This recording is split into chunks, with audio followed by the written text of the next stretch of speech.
Hello and welcome to the PreSales podcast. It's your host and PreSales Collective General Manager, Chris Mabry. Today, I'm speaking with Diana Cappello, Director of Solution Consulting at Eightfold and founder of Templates for SEs.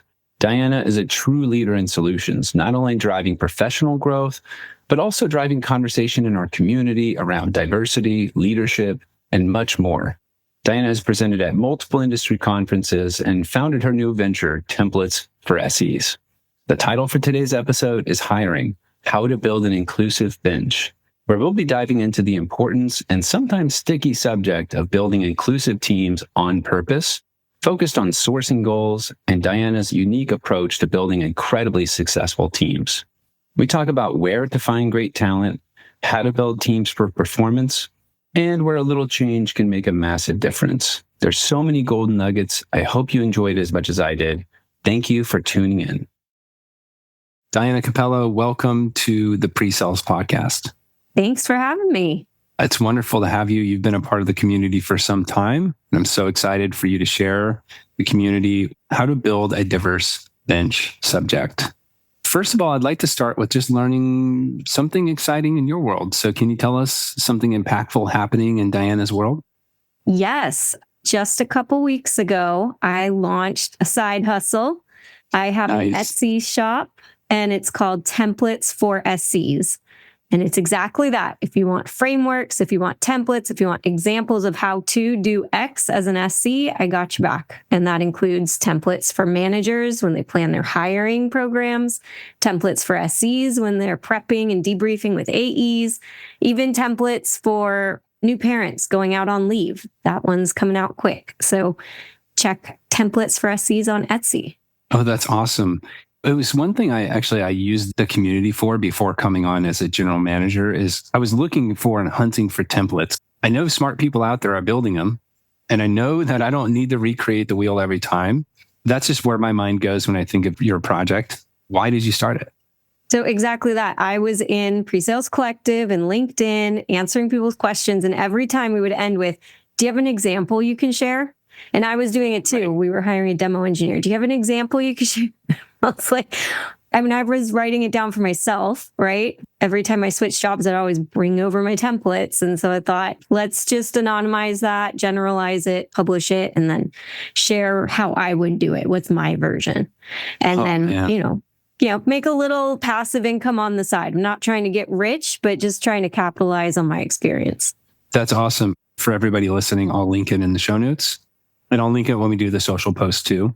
I want some of the templates myself. So I'll definitely get into the shop. Great.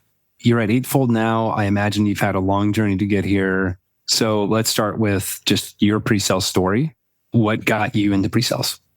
A friend dragged me kicking and screaming. Yep. I was over it as a Salesforce admin. I saw the money was going to cap pretty low for the Bay Area. And I was curious about sales ops and sales enablement. And so he was a VP of sales enablement at Aptus. And he said, I know your skills, your background, you could be an excellent SC here because you know Salesforce, we're built on Salesforce. We need that.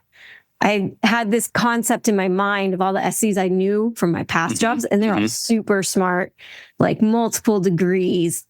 I love them, but they're nerds, right? Yeah. I'm like, I'm not that technical. Right. So he convinced me that I was, or I didn't need to be to that degree here. And a second friend was the VP of marketing there. And she said, because she met me through marketing, she said, if it doesn't work out, guarantee you a job on my team. So that was my safety net that let me take that leap of faith.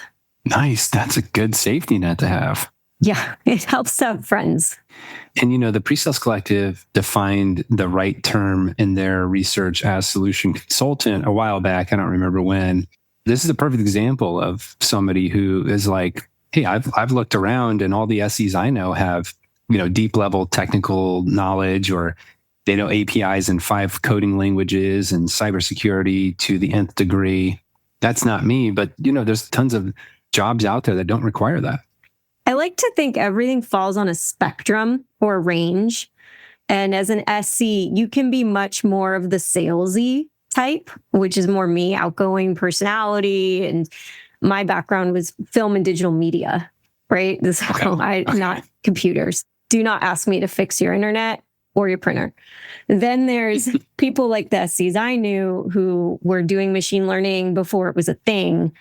And so some of them might even never talk to a customer. So that was actually my first job. I was an inside SE, internal SE. I only configured the demo environments for the field SEs. So funny story there. My boss, I built the demo for him. He got super sick, like stomach bug sick, and couldn't do the demo. But him and I had practiced it so many times together. He knew I knew it as good as him. So that was my first chance to go on site and present the demo to the customer. And since then, obviously, I became a field SC. Anyway, there's that whole spectrum, I think. And a lot of people don't realize that. And so it's not black and white. We're not all nerds. We're not all people. We fall on that scale. Yeah, well said. Some people come with a capital S and a lowercase e, and others come with a capital E and a lowercase s. You need all of them on a team. A team needs, in my opinion, hot take here, but a team needs somebody who is extremely strong in all those different areas, because as a team manager, you're going to put your more salesy person, you're going to blend them with the right opportunities that make sense. And you're going to put your deep technical resources on those opportunities that make sense. So I think that there's a nice balance when it comes to a team perspective. Yep. And I look for different backgrounds from the people I'm hiring. So like I said, I'm film. Any kind of entertainment background I'm looking for. I also look for people who have sold something. So we recently hired someone who is currently selling homes, a real estate agent. I've hired people that sold Teslas, so I'm not just looking for the computer science degree, although I need those too. Yeah, I mean, that takes us to the topic of this conversation, which is how to build a diverse bench. I know that you've actually spoken on this in a handful of different platforms and opportunities. But I also want to recognize or just acknowledge that there are a lot of terms, and I'm just going to go out there and say, I might get some of these wrong. So we have no intention whatsoever of getting terms wrong, but it is important that I think we just clear the air and say, hey, diversity is a big subject, and we're going to do our best. But diversity itself, because it is such a big subject, I'm going to start by asking you how you define diversity in a team, because I think that term is maybe not as well defined as we need it to be. And then the second part to that is, why does it matter? Yeah. So I really love the book Dream Teams because it explained why diversity matters to a team so well. But it starts with diversity is a variety of experiences that somebody comes with. And the analogy he uses in the book that I loved is, if I were trying to scale a mountain range, like I go to Tahoe all the time, if we're trying to get over the Tahoe mountains, if I go to one mountain range and I look around and I try to find, am I the highest peak? Did we make it to the top yet? I only have one perspective. I can just see the other mountain peaks around me.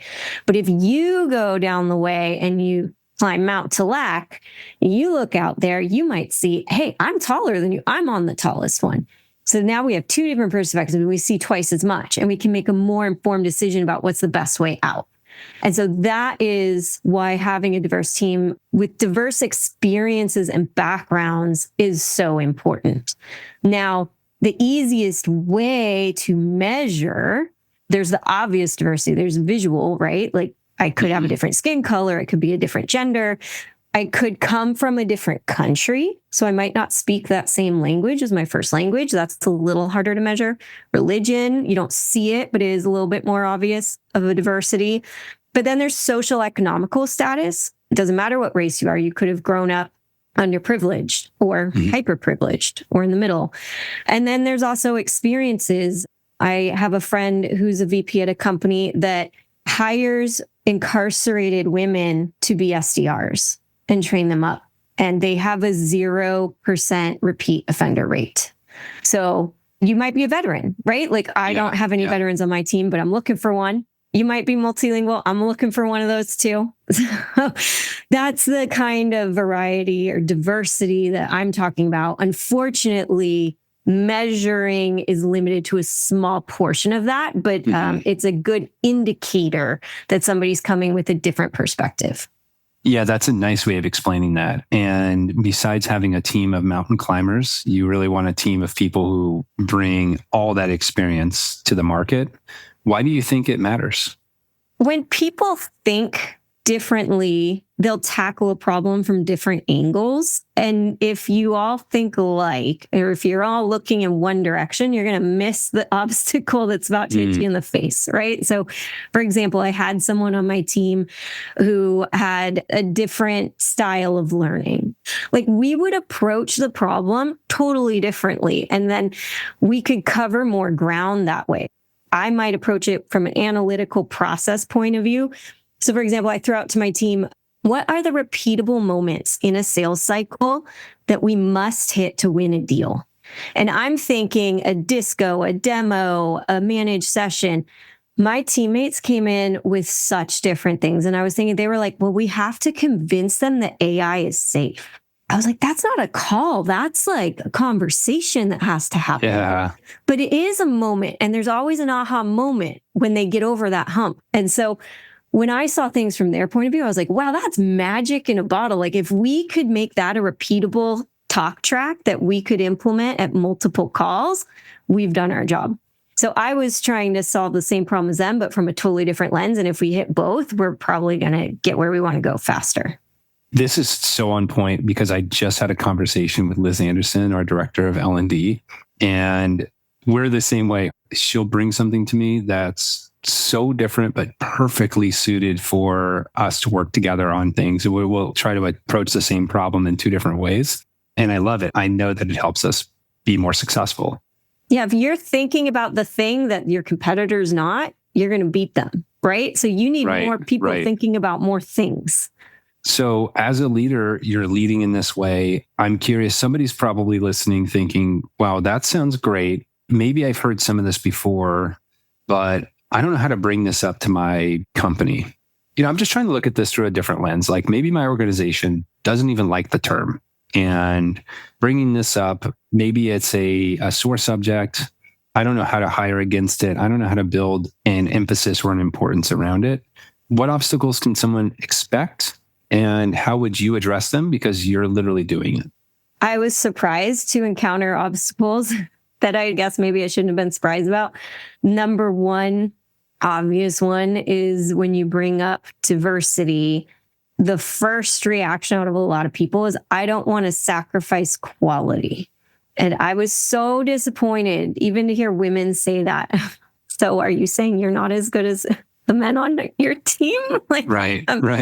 So that was disappointing that that's still out there, but we need to overcome that as a society. And maybe I brought it up wrong. I was chatting on LinkedIn about this with somebody yesterday, and they rephrased it as like, we need more variety of thought, of backgrounds, just like we were talking about. Like, don't use the term diversity. It's too loaded. Oh, got it. And I'm even reading that because we work in the hiring space. Eightfold uses AI to help hire. And so I read up on DE&I initiatives. So that's one of our selling points. And I saw in there, I forget what magazine, but it was like, DE&I has to change the terminology because it's too loaded now. So let's drop diversity and let's lean in on inclusion, because that seems to be more acceptable. Yeah, I've seen that in the community space as well. People are leveraging the word inclusion. There's a lot of folks who need to be included, and I think the original terms just really didn't. I also have kind of a defense around stopping using a term just because it's loaded. It's like, it's loaded for a good reason. There's a problem here, right? Yeah, exactly. But I also realized I was using it in the wrong way. So I made a post early on about having diverse candidates or diversity candidates, and I was quickly corrected. So maybe I missed the memo on this one, and I apologize to anyone I offended on that. But I've since changed my vernacular because I was informed a person can't be diverse. A group of people can have diversity in it.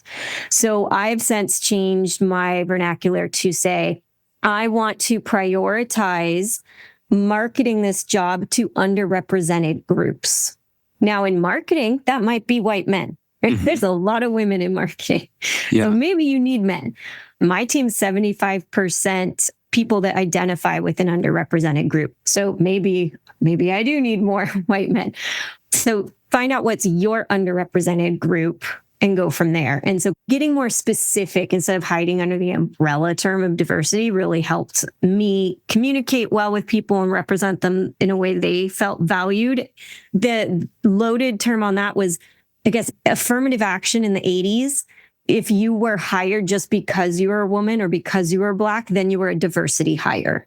So I didn't know that. I was working in the 80s. I was aware of affirmative action, but so it didn't click for me. So I apologize. But yeah, so don't do that one. Underrepresented groups is the new safe term, is what I've been going with. Cool. What I'm hearing is we want to hire the best and not just to meet a quota. Yes. Which is why I approached it in my company. And this might be how you can approach it too, is I'm the hiring manager. This is my job to hire the best person. I set the requirements, but I also set the goals. And so I worked with the recruiter and I said, I have some goals around diversity, and I would like to see at least 30% of the applicants come from underrepresented groups. So not male, female, not any race, nothing like that, sexual orientation. It was specifically, we can't move to the next step until I've hit at least 30% of the applicants meeting one of these groups' criteria. And I had a lot. It was pretty broad. Blew us away the first 3 days. 75% of the people that applied identified with an underrepresented group. Wow. And I think it's because I purposefully went out and posted the dang job in 9 to 12 different communities that were specific. In PreSales Collective, I didn't just post it on the job board. I went to WISE. Yeah, I saw that. Looked up, there's a DEIB group. I posted it in there. When I'm hiring in India, I go post in the India group too. It is an extra step, but it's not that hard. It's copy paste. And then maybe I just change one little thing, like maybe I'll highlight the maternity leave or the mother's room instead of the 401k matching. You pick and choose your audience, right? It took me 2 hours because I already knew these groups. There were a couple I missed, lesbians who tech. I didn't know about them. I would have hit them up. And then there's a group through the government to help place veterans into the public sector. So I didn't hit that job board, but I posted not just on LinkedIn, not just on my company site, but all these very specific groups and spoke to them. And I think that's why in the first 3 days, we got them applying. Then everyone else caught up. And after a couple of weeks, we landed at 50% from an underrepresented group. I'm curious, how many applicants did you have in total? Do you remember? I think we're pushing 300 when we closed it. But when we really got down to our top 3 to 5, we were about 200. Wow. These are some staggering numbers. But I think it's great tips for anybody listening. I work with people across dozens of LinkedIn emails to me that say either, hey, I'm open for work. Do you know anybody? Or I have an open position. Do you know anybody? And I try to play Mr. Magic Connector, but I can't do it all day. So that's a really good tip to go into those individual channels in the Slack group and engage in the community in a way that's not just posting it on LinkedIn once or going to the job board once. You have to be intentional about where you're sourcing these people from. Absolutely. That's one of the pieces of advice I gave in my talk was don't just go drop your post in. That's very self-serving. Chime in once in a while. While you're there, answer a few questions at the very least. Give to get. And you're building a brand. You're not going to just post one job likely. I mean, I started with one, but now we have 4 openings this year. So I'll be back, right? So I'm not abandoning them after I filled the job. Right. It does take more time. Time block. We all time block. And I think the number one thing, this is a hot take, but the number one thing for a manager, if you do it, it makes everything else easier or unnecessary, hiring excellent people. And so that means you have to invest time in building a bench of excellent people, even when you're not hiring, because otherwise you'll go, oh, I have a job and I have to sit here twiddling my thumbs and wait and hope somebody notices my job post. Versus if you're out there prospecting, you're going to have 3 people you can call before you open the job.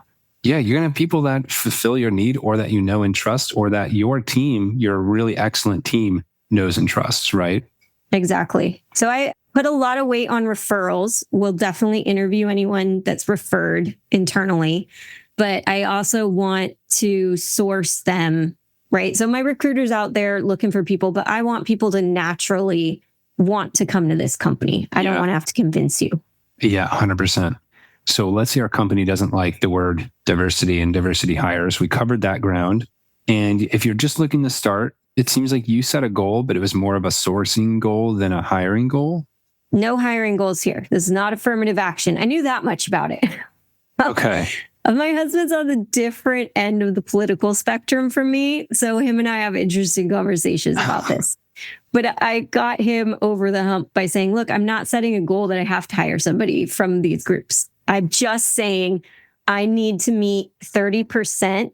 So that means at least one participant in each step of the interview cycle. Like I interviewed 3 in the final panel. At least one of them has to be from a background that's different. And that means I, as the hiring manager or the recruiter, have to put an extra effort to go post the job and appeal to these people.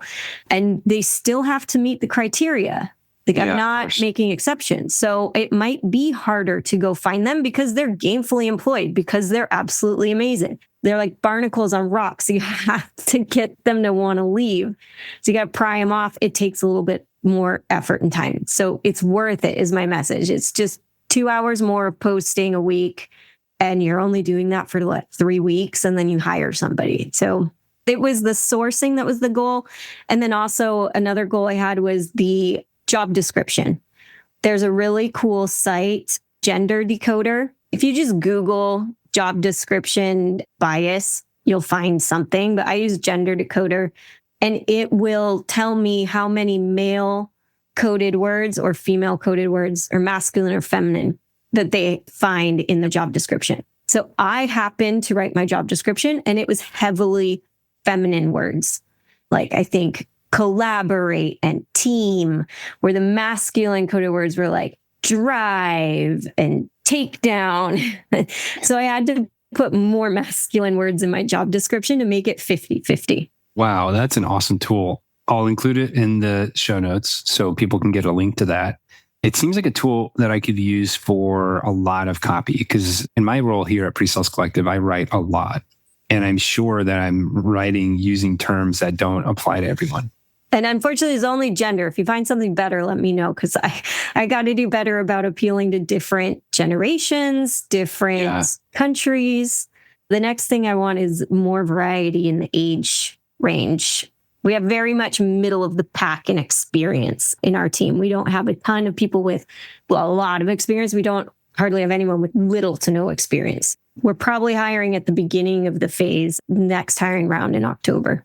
Nice. Well, I feel like your LinkedIn is going to be full after this one drops. So after the balanced job description, what else? Well, actually, just to circle back to that comment of I don't want to sacrifice quality for diversity. You might not have a tool like this, but Eightfold does this. With AI, it will stack rank everyone that's applied with a star, 1 to 5 stars, to help you decide if they're a stronger match to your job description and your requirements. I just want to throw it out there. The first 50 candidates we had were 4.5 stars and above. So Excellent matches, right? I didn't get to 3 stars until page 4. So that whole garbage is out the window. But then when it comes to the actual hiring of them, there's a quote, diversity is being invited to the party and inclusion is being asked to dance. And that really hit me. So, okay, I invited them. Now, what am I going to do to make this a wonderful experience for them? I think a lot of us have heard there's the story or research that's been done that women won't apply to a job unless they meet 100% of the criteria, whereas men will apply if they only meet 60. So I take that and I carry it through the interview process and I say, okay, what can I do to encourage these people to continue in the process with me? Because people were falling out of the process. So I wrote email templates for my recruiter to use that were, thanks for applying. We really value you. We might not get back to you right away, but it doesn't mean a no. And I would include pictures of the team. I would include little positive affirmations, like if they were going to the panel, say, don't be scared, you got this. I made sure the panel accurately represented the diversity in our team. So there were people from different teams, AEs, CSM, men, women, people from different backgrounds, races. So make sure your people they're interviewing reflect that, because people want to work at a company that has diversity. And then the last bit of it is give them as much information as possible so that they can succeed. Set them up for success. Don't try to trap them and trick them into failing. When it came to the demo panel, I let them demo whatever they want. I want to see them at their most comfortable, at their best. I want to see them shine. I know they won't be like that on day one, but I know that's what they're capable of. Right. As opposed to making them demo our software or another well-known software and like have to learn it. I let them dry run with me or the hiring manager before. So that's an optional step. But on the equality side of things, if you have a step that's optional, it has to be optional for everyone. If you have a step that's required, it has to be required for everyone. Everyone has to go through the same step for it to be equal.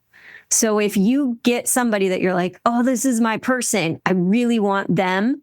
Yes, you can fast track it, like work with your recruiter. I need to interview them like tomorrow, or they'll do the demo, but we'll record it and I'll send the recording to the panelists because we just can't get all the panelists in a meeting at the same time. Look for shortcuts like that, but don't skip steps, because then you're not treating everyone equally. Right. I'm kind of like on the journey with you now that we've got hundreds of applicants. We've got, first few pages with 4.5 stars. So like, where did most people come from in the end? So of our final 3, 2 were referrals, and actually Brandy, she's involved in PreSales Collective too. She's on my team. She referred 8 of our top 10. Oh my gosh. Yeah. So have your employees post. Like, she crushed it. Her post went way more viral than mine. It helps that she's from an underrepresented group, right? So she's going to have a lot more contacts in that group. I'm from an underrepresented group of women, so I'm going to have women contacts, maybe more so than men. So asking your team members to post the job too is going to help you get that different diversity of background. Of the final 3, we had 2 referrals from different employees, and then 1 who had straight applied and had applied in the past for other SC roles, even other roles at the company. So this was their 3rd time around, I think, with us. And ultimately, that's the person that we picked. And so it worked out. We're really happy. They're crushing it. They're in week 4. And I'm like, awesome. I can't make your onboarding content fast enough. So we're very happy with where we landed. But I don't want to share, because I don't want to like. No, I know everybody's like, was it a hire from an underrepresented group? That wasn't the point. The point was to open doors for people that maybe wouldn't normally be included, to give them an equal shot, and to find the top talent, no matter what background, but fill the gaps in the team that we know we have. So you said Brandy's went viral. Do you have any tips on how to, let's say you're an employee right now and you're like, I want somebody great on my team, I want to help, or I want that referral bonus. What was different about her post or her intention behind that? Well, she's just super outgoing anyway. Like, she has a podcast, so she's got followers. Oh, wow. So that helps. Our best content, the pieces we were excited about. So first of all, more than just text. Everybody posts text. So that's going to just make you part of the crowd. So to stand out, you want to have a photo, a GIF, a video. I just downloaded TikTok today. I know, don't hate me. I'm an elder millennial. I didn't have TikTok, but I'm into it now, right? So I'm using it for prospecting. So you got to, especially for the younger generation, you got to meet them where they are. So she uploaded a photo, and it was just a candid shot from sales kickoff of her and a couple other people on the team walking to dinner, having a laugh. It just caught the spirit of the team. Yeah. It showed the diversity that we have on the team. It was a candid moment. It was real. The other one that worked really well for us was somebody had videoed Nico walking through a wall of streamers that we had set up at kickoff, and they made it slow-mo and they put it to a song. And I got people messaging me, I'm not interested in the job, but that was the best post I've seen all week. No way. I know that one got a lot of hits. And then we all made it a meme. So I was like, this is how you'll feel on day one. And my boss this is how you'll feel when you win your first deal. And that was just a fun thing. And we all enjoyed posting it. That's great advice. And I spend a lot of time on LinkedIn as a community manager here at PreSales Collective. It's a big part of my job, and it is hard to stand out. I think some people feel a little shy about putting it out there, or kind of maybe feel like it's an echo chamber. But it seems like, to me, from what I'm hearing from you, it really helped you. Oh, absolutely. LinkedIn was big. Again, Eightfold tells us the source. So most came from LinkedIn, but some of the women in sales groups I posted in brought people too. So even though it's sales, I was posting the SC job over there because who knows great SCs? Great AEs. So the AE jobs I post in PreSales Collective, the SC jobs I post in my women in sales groups. And I just, hey, who did you like working with? Refer them, send them my way. I'm not asking you to apply. There's little adjustments that you can make in your marketing. But you mentioned something, being a little shy. I've had to go to some managers and encourage them to go out and source their own talent. They're relying on recruiters too much. So applicants don't get a sense for your personality if you aren't sharing it. And one of them I went to, I was so sad when their response was, well, if I put a video up there, then they'll see me and they'll know I'm a white male. And that's going to like spook off the exact group I'm trying to attract. My first thought was, well, F them. If they're going to have an attitude about working for a white male, you don't want them on your team anyway. But second was like, that's really sad that someone would feel like they were at a disadvantage because of their race or gender. Like the shoe's on the other foot. It goes both ways. So that was a really sad moment for me. I haven't figured out how to help that person over the hump. But what I did for all the other hiring managers is I pre-wrote LinkedIn posts for them. Hey, I'm hiring on my team for an AE in insert your region. Here's the top 3 reasons I like working at Eightfold, or my team likes working at Eightfold, or here's the top 3 skills I'm looking for in a new hire. Like I just wrote 10 different posts for them that they could just copy paste. And I uploaded pictures for them from sales kickoff when everyone was having the wine tasting and having fun so that they didn't have to go look for the posts and the pictures. And I wrote the copy for them. You could write some of the copy for me. It sounds like you do a really good job. There are people that do that you could pay. I've seen them on ghostwriters. Yeah. No, I try to keep it real out here. You mentioned something I want to kind of get back to before we head into the lightning round and your closing advice. And it was around what to include, what not to include on a job description. And the fact that women like to or feel comfortable applying to a role when they know they can nail it. It's 100%. I can do everything on that list. What about those requirements? Like I look at job posts and half the time the stuff on there is not a real requirement. There's nice to haves and there's requirements. And then there seems to be exceptions like, oh, you know someone and maybe you understand their talent. And you don't need that quote unquote requirement on the job description. How do we do a better job at that? So seriously spend time with your recruiter and challenge yourselves. What really is a requirement? Why is that a requirement? Under what situation would you ever make an exception? And if there's an exception, it's not a requirement. So I made a requirement section and a nice to have section. So I called that out specifically. Like nice to have would be multilingual. I call them the pluses. If I find 3 people that are identical in meeting the requirements, the person with the most pluses is going to win. So be really short and strict and hard on yourself to limit the requirements to as short as possible, real requirements, and then go crazy in the nice to haves and call it out. Like this is not a requirement, but if you have it, you're at an advantage, right? That'll make people feel better. And then get as specific as possible in the job description about a day in the life.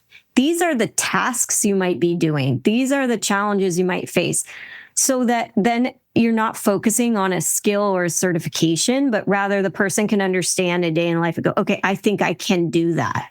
Because you want to encourage them to overcome their own internal hurdles, their self-limiting beliefs. Like, I'm not that technical. If I saw JSON as a requirement, no.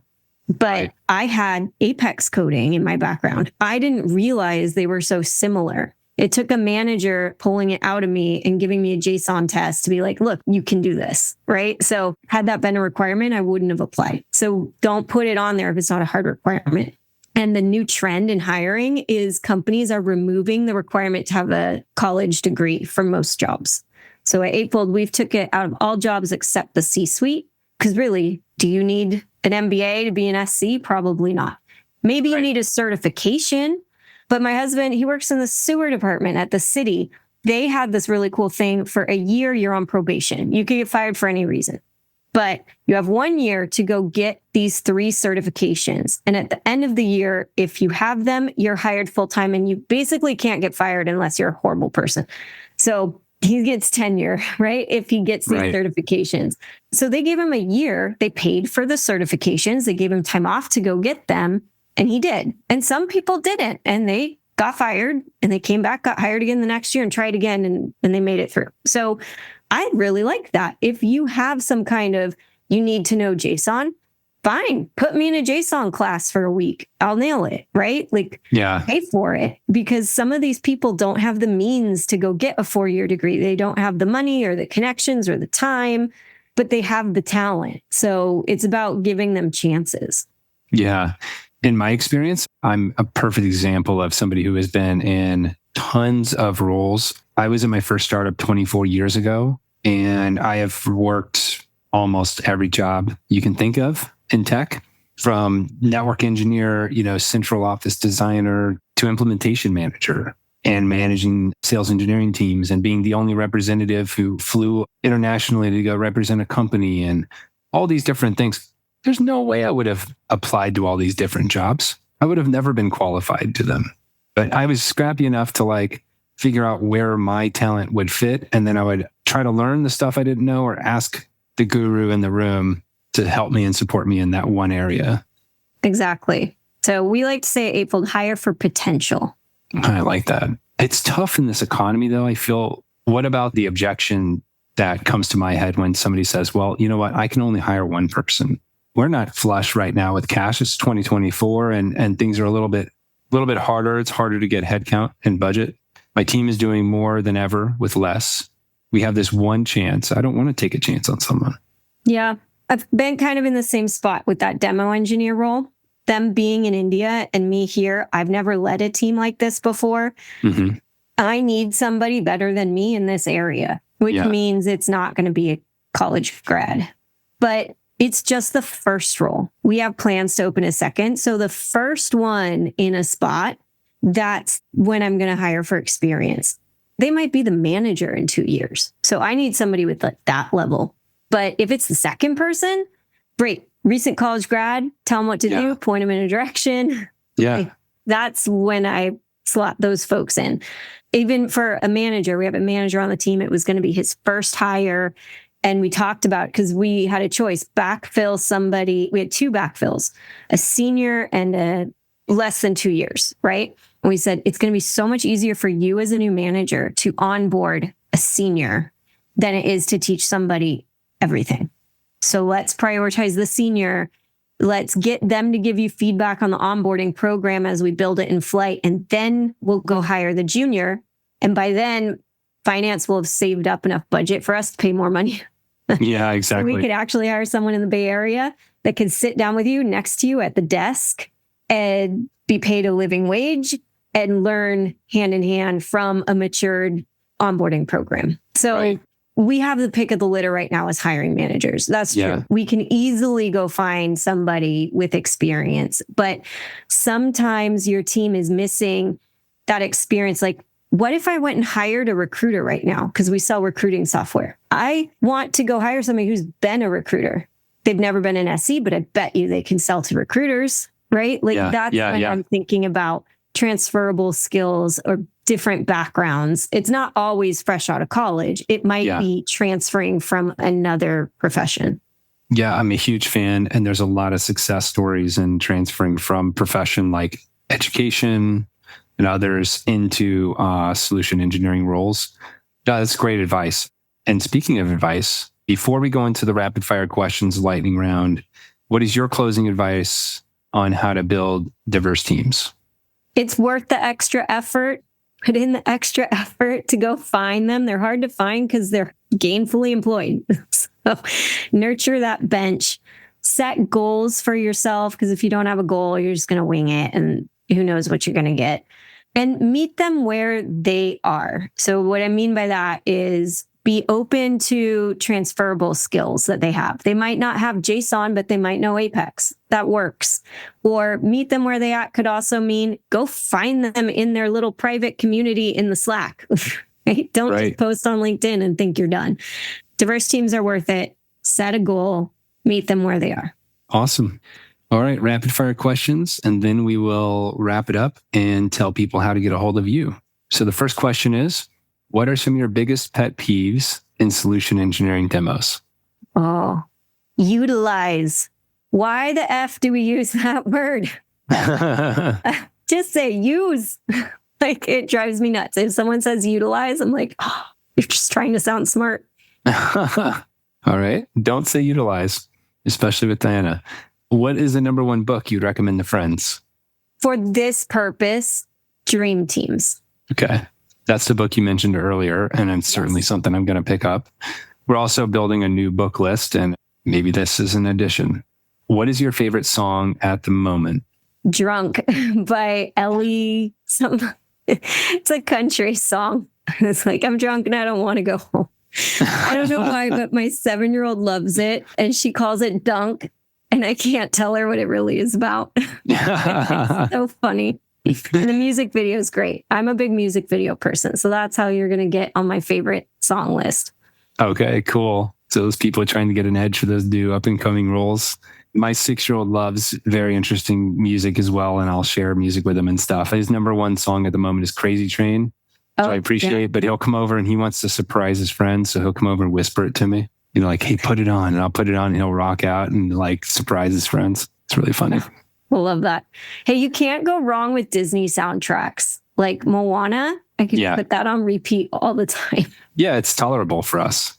When you're not busy at Eightfold, what do you do? Well, then I'm working on templates for SEs. That's right. Thing. But otherwise, I'm in Tahoe, whether it's summer or winter. I'm up in Tahoe on the beach or on the mountains snowboarding. That's awesome. Your kids on the slopes yet? Unwillingly, yes. Okay. I get it. You have to push them. Yep. I'm trying to teach them grit. Okay. Yeah. And that'll do it. Like a lot of the pizza, go down the mountain and try to stop moments will do that. What's something that most people don't know about you?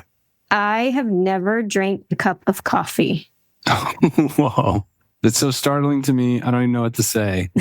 I don't like the smell. I don't like the taste. I never got into it. I worked at a coffee shop for 4 years. I can't hang. Wait a minute. You worked at a coffee shop for 4 years and you never drank a cup of coffee? No, I would do the chai or the hot chocolate or like the iced teas. But yeah, never coffee. I don't know how I'm going to recover from this. That's amazing. Well, thank you so much for your time. I know we just scratched the surface, but it sounds to me like if I were hiring today and I wanted to build a diverse team, I would either go to your templates, I'd probably connect with you. So tell us the best way to get a hold of you.